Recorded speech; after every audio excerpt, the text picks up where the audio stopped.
Dear Judge Herman, I'm writing you today on the behalf of Sean Dawson, a man whose life has been marked not only by struggle, but by transformation in a deep commitment to serving others.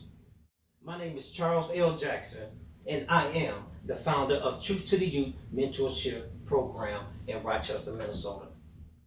Our mission is to reach young people, warning them about the dangers of the street lifestyle and the pitfalls of incarceration, while connecting them with positive role models, people who have lived that life but have chosen a different path.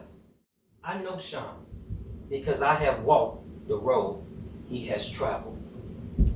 I see in him the same fire and determination that once ignited my own journey in redemption.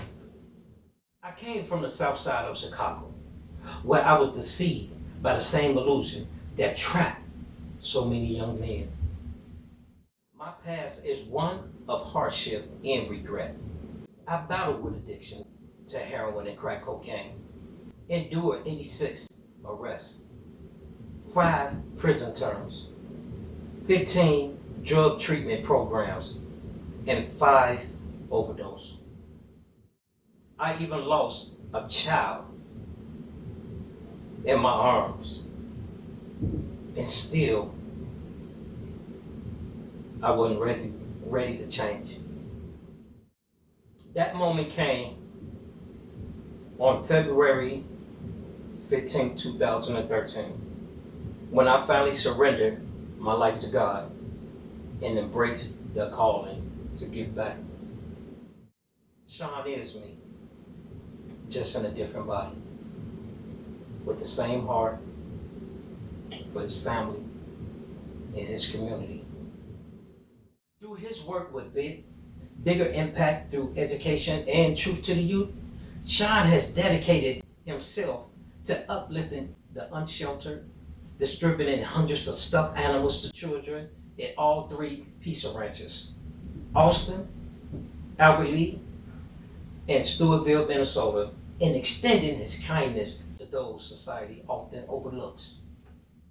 His action proved that he is not the man he once was.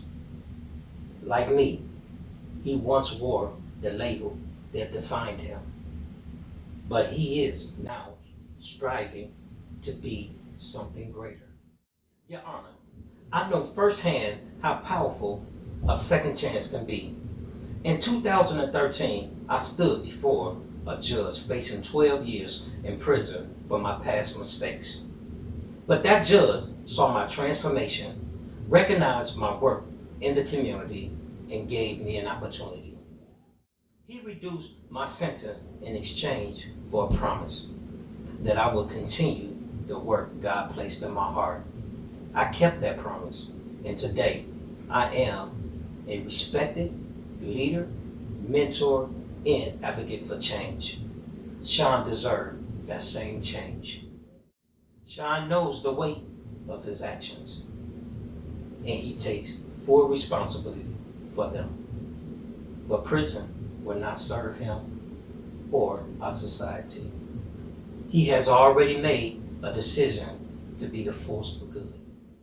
And locking him away will not only hinder his progress, but also deprive the community of a man who has so much to give. He is not just another statistic. He is a testament to the power of change. He is a man who wants to continue serving, mentoring, and breaking the cycle for others who are walking the same dangerous path he once did. I respectfully ask that you consider his growth, his heart, and his commitment to making amends.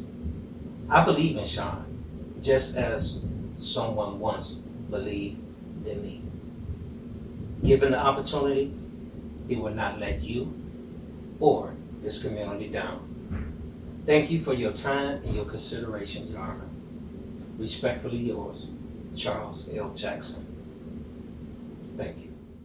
Well, after a fire burned down a location for Camp Ninkasi in Minneapolis at the end of February, local youth mentorship program Truth to the Youth here in Rochester has gathered supplies for the unsheltered group to support them in their time of need.